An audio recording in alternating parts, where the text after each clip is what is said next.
I'm getting freaked out about how elections work in America, and it is, I think it's safe to say, because of fraud. Elections fraud. Which, as I say that, you will probably think I mean voter fraud, but in fact, no. I, in this case, am a conspiracy theorist, in that I have a theory of how a conspiracy is going on, except it's not really so much what we would colloquially call a theory, because it's just happening right in front of our faces in a totally legal way. I don't think the voting machines are rigged. I don't think the ballots are fake. I think the people in power are legally doing fraud. And yes, fraud can be legal. It often is. Now, I am aware that fraud is technically defined as a crime, but I think that the thing that gets defined as the crime of fraud before it is made illegal is both legal and still that kind of fraud. Enough people did insider trading or real estate fraud that we had to pass laws that made those things into illegal fraud. Anyway, there is blatant, above board, in our face fraud happening right now in America that is designed to be anti-democratic, anti-American, designed to make people's votes not matter in a way that makes life worse for everyone. But we ignore it because it's normal and boring and not new. It's just getting worse than it ever has been before. And I said that no one benefits from this fraud, and I actually do kind of believe that. But there is one very small group of people who benefit from this fraud, and they are the ones who make the laws. And so it is very hard for them to pass a law, though they easily could, to make this fraud not happen anymore. I think that the only places in America where there have been laws passed that make this kind of fraud go away, which has happened, it has been done not by legislators, but by citizens voting on ballot measures that the legislature then has to enforce, even though they didn't want it to happen. You just always have to follow incentives, which pisses me off because the people who run for office should care about democracy more than they care about having an easy election next time, but that's not how it is. And this is not a one-party problem. It's a story of how powerful people operating completely within the law have shaped our democratic systems to make them less democratic. And if you care about democracy, not the word democracy, which seems to be how things often go, but actually the idea that people should choose their leaders, you should be furious about this, which I am, even though it's boring. So let's start with getting our terms straight real quick. Voter fraud is when individual people try to cheat, double vote, impersonate someone else, fake their registration. This is incredibly rare, and it is fraud both because it's fraudulent and because it is illegal. It is so rare that when it happens, it usually makes the news, but also most elections are not close enough that individual instances of voter fraud could make a difference. However, it is a thing that we focus on relentlessly, especially in the right-wing media. Which brings me, by the way, to this video's sponsor. This video is brought to you by Ground News, a news comparison platform that helps you see how stories are being covered across the political spectrum. Ground News is the kind of thing you could do if you had infinite time, but it just does it all for you. It gathers related news from around the world and shows you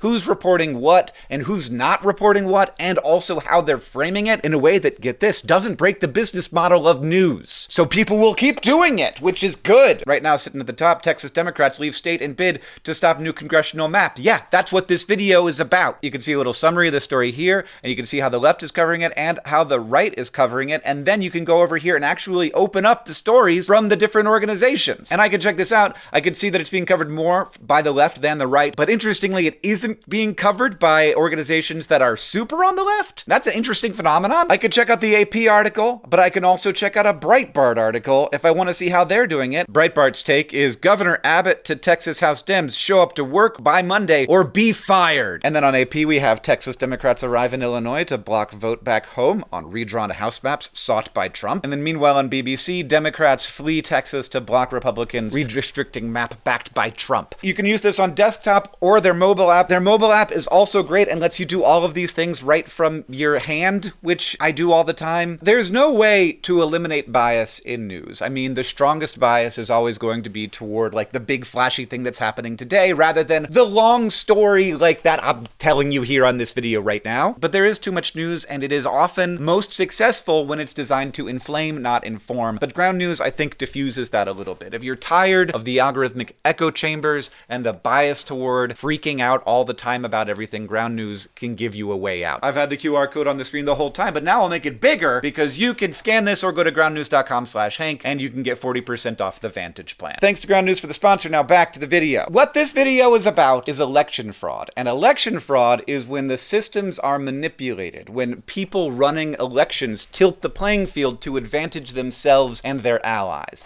And this is not actually very rare. And in fact, it's the norm. And I think the most effective, most elegant, and impactful form of election fraud is something that you have heard of. In the US, we call it gerrymandering for the weirdest possible reason, which is that a guy whose last name was Gary, not even Jerry, one of the districts involved, it was a Massachusetts thing. It was back in the day, 1800s or something. And the district itself looked like a salamander, so they called it gerrymandering. No one else calls it gerrymandering. That's an us thing. And gerrymandering, very simply, is when people in power get to choose their voters instead of voters getting to choose the people in power. It's not subtle, and they're not shy about it. They don't even try to hide it. Politicians now can use data and maps and software to rig the shape of voting districts so that their party always wins in that district. And using fancy software now, they can make more and more and more districts, just drawing the lines in crazy ways so that there's more and more districts that are always going to be won by the party that's currently in power. There's basically two ways to do it. There's packing, where you take all of your opponent's districts and you draw the line so that all of their voters are in one district and not spread out over several districts. And then there's cracking. That's where you take your opponent's voters and you crack them across many different districts so that none of them have a majority in any of the districts. And then you just sit back and you let the map do the work. You don't have to stuff the ballots. You don't have to do conspiracies behind closed doors. You just have pure data-driven power theft, which is what is happening in Texas right now. The Republican-led legislature recently introduced House Bill 4, a mid-decade redistribution plan designed to flip up to 5 congressional seats, which is a big deal because there's only 38 seats in the Texas House. That would raise GOP control from 25 to 30 of Texas's 38 House districts. And this isn't like a response to new data. It's an off-cycle power grab. It is purely that. It was said to be so by Donald Trump, who pressured Governor Abbott into calling a special session to push this plan through. The new map works hard to both crack and pack Democratic strongholds in Austin, Dallas, Houston, and South Texas, dismantling districts that were previously competitive and amplifying Republican power way beyond their share of the actual vote that they get in the electorate. Now, we think of Texas as like a pure red state, but 40 to 45% of its people vote Democrat. And this would make it so that those, let's say 43% of voters would have 21% Democrats representing those people in the House. Basically cutting the representation of those 43% of people in half. Democratic lawmakers have fled the state to stop this from happening. They broke quorum, which means the vote can't happen. Republican leaders have responded by threatening $500 a day fines. The current situation is that the 43% of Texas that votes Democrat is represented by just 35% of the House. But we would be going to 21%. And very importantly, this isn't just bad for the party that is on the other side of gerrymandering. It's bad for everyone. And not just because it's bad for democracy.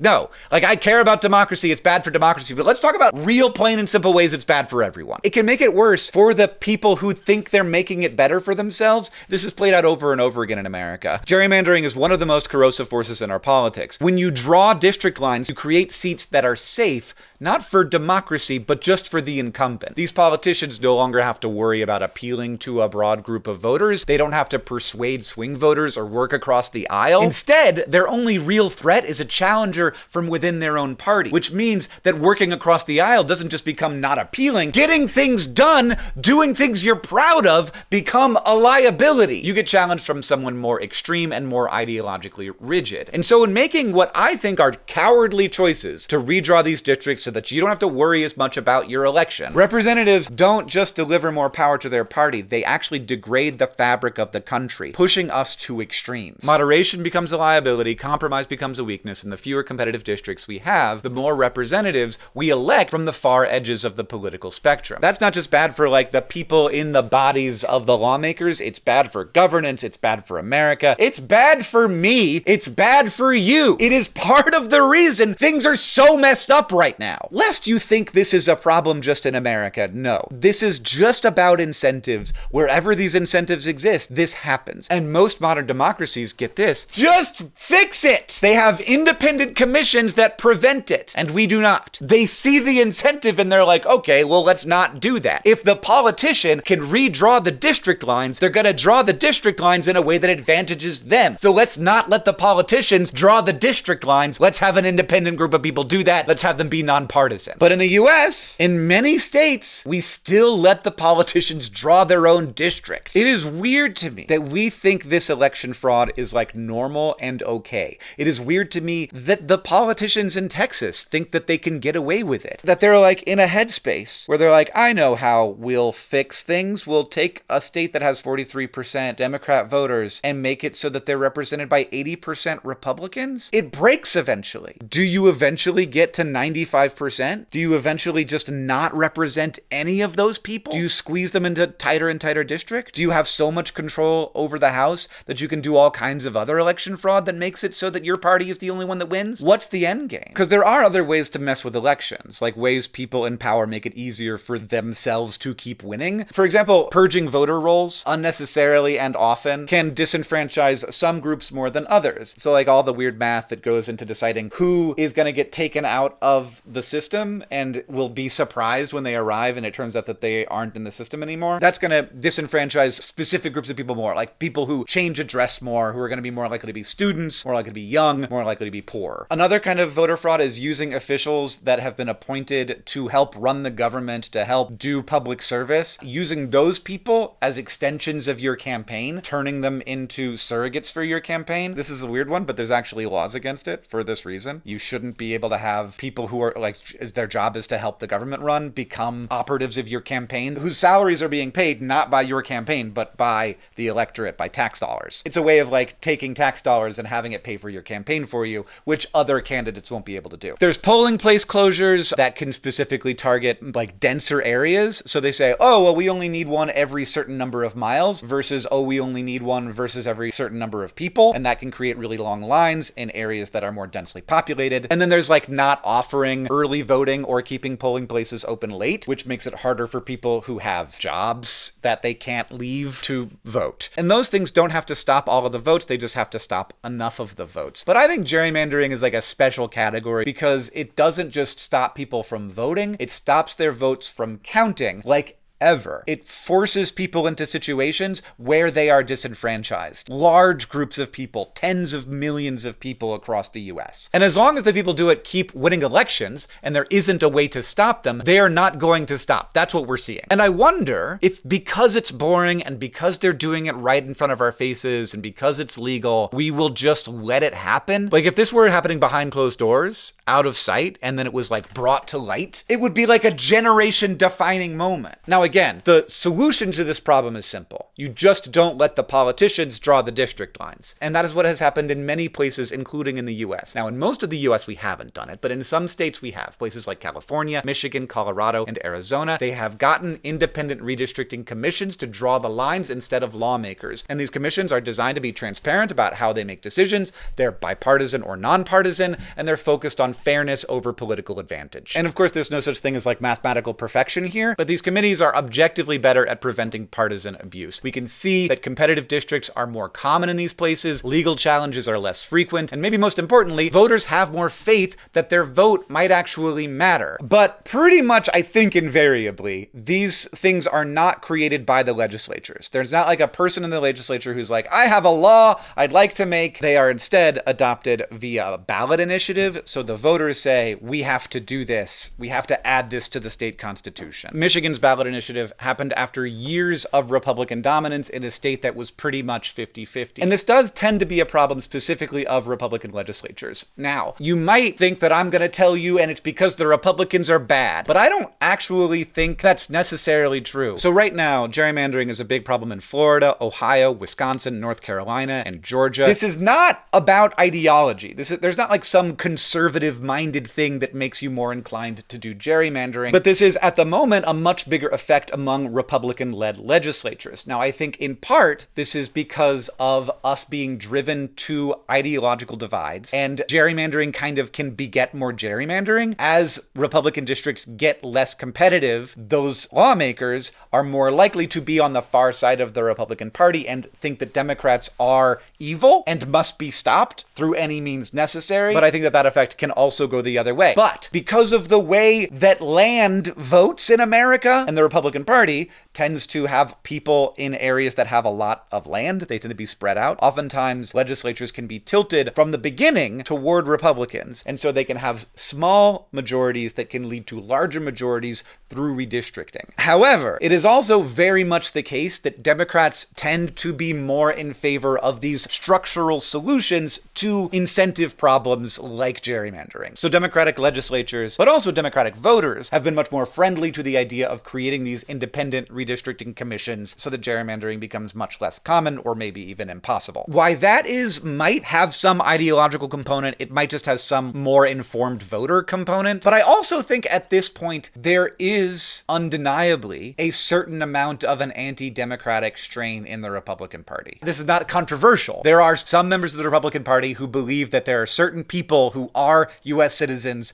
who should be counted less or not at all. That's just where we're at. So this is a huge problem in places like Ohio. Republicans hold about 70% of state legislative seats, even though recent statewide elections are often close to 50-50. Same in North Carolina, which can kind of go either way in a presidential election, but Republicans control 60% of the legislature. But what Republican politicians in Texas are attempting right now would push them so far beyond any of these examples, I can barely believe it. Like 80% of the legislature in a state that's 55% Republican is simply fraudulent. But there are states where Democrats have also done this. Maryland and Illinois are notable examples, but the scale and sophistication and sustained success of Republican gerrymandering in the US makes them the dominant force in this space. There was even like 10, 20 years ago, there was this thing that Karl Rove started called Project Red Map, which is what it sounds like. It's just, we have to get narrow majorities in the legislature and then push for redistricting in the places where we still can. So obviously, every single state needs to take the power of redistricting out of the hands of the people who are the only ones who benefit by